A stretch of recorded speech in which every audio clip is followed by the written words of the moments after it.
Aku lelah, Rengganis mengusap wajahnya. Sudah hampir sebulan ini Rengganis dan Kapten Biru disibukkan dengan berkas-berkas nikah kantor mereka. Mulai dari SKCK, surat bersih diri, berbagai macam surat pernyataan dan segudang berkas lainnya. Banyak hal yang harus dipelajari dan dilakukan Rengganis, mulai menghafal nama-nama seluruh petinggi TNI, lagu Mars dan himne Persit, sejarah, watak dan sifat Persit, serta masih banyak lagi hal baru yang harus dikuasainya sebelum menjumpai petinggi TNI beserta ibu dan staf-staf yang terkait.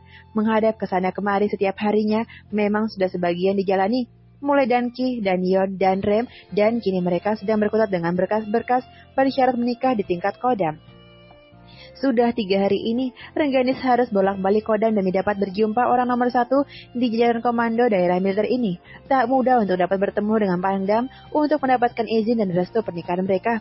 Rengganis paham benar bagaimana sibuk dan penuhnya jadwal kerja beliau. Yang sabar ya yang, Kapten Biru memijat lembut tangan kanan Rengganis. Tak pernah kuduga menikah dengan tentara akan seribet ini, Mas. Rengganis membuka tutup map kuning tebal yang berisi berkas-berkas mereka. Karena itu, Ibu Pertiwi hanya memilih wanita-wanita tangguh untuk menjadi anggota Kapten Biru tersenyum manis. Jadi aku harus kuat dan tangguh ya? Rengganis meyakinkan dirinya sendiri. Ya, kamu harus kuat yang. Kamu bisa, pasti bisa. Ini baru permulaan.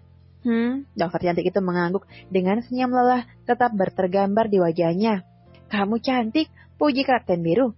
Pesona dalam diri Rengganis memang semakin terlihat jelas saat baju hijau pupus yang menjadi seragam harian anggota Persit itu dikenakannya.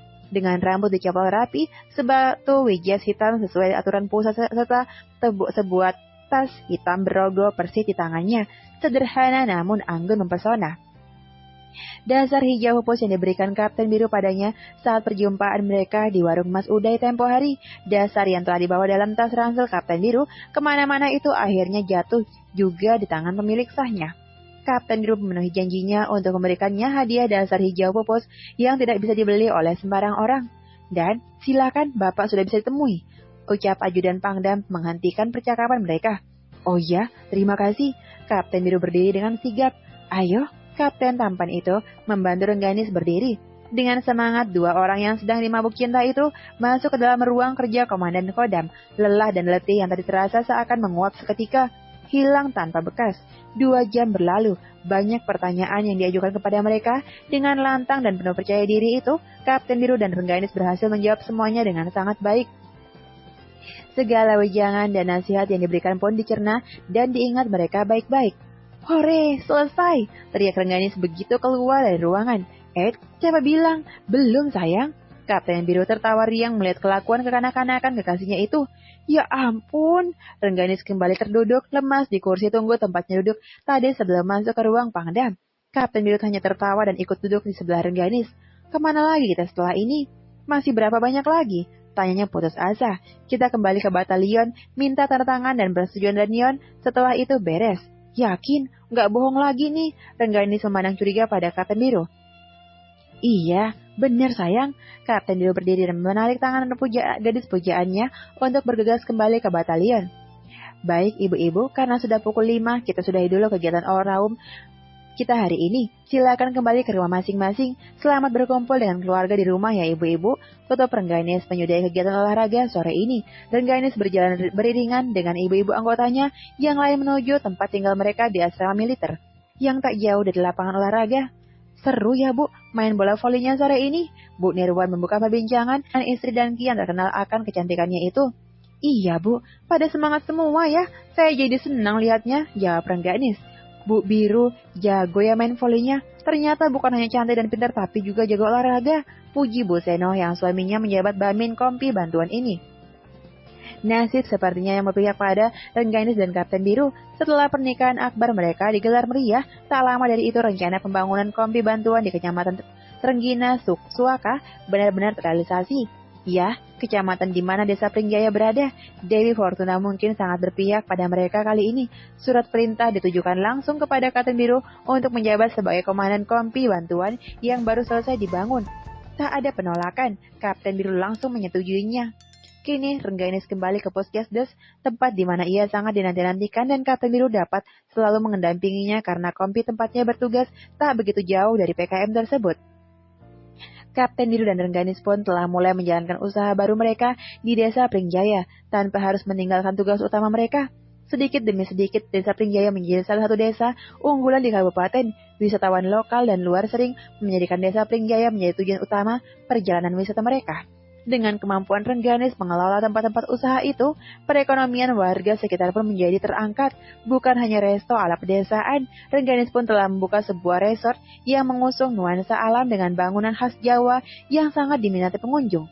Wisata arung jeram yang dilengkapi beberapa permainan penunjang seperti flying fox, paintball, jaring laba-laba, jembatan gantung, rumah pohon berkuda juga ATV menjadi daya tarik tersendiri bagi wisatawan yang membuat Desa Pringjaya tak pernah sepi pengunjung.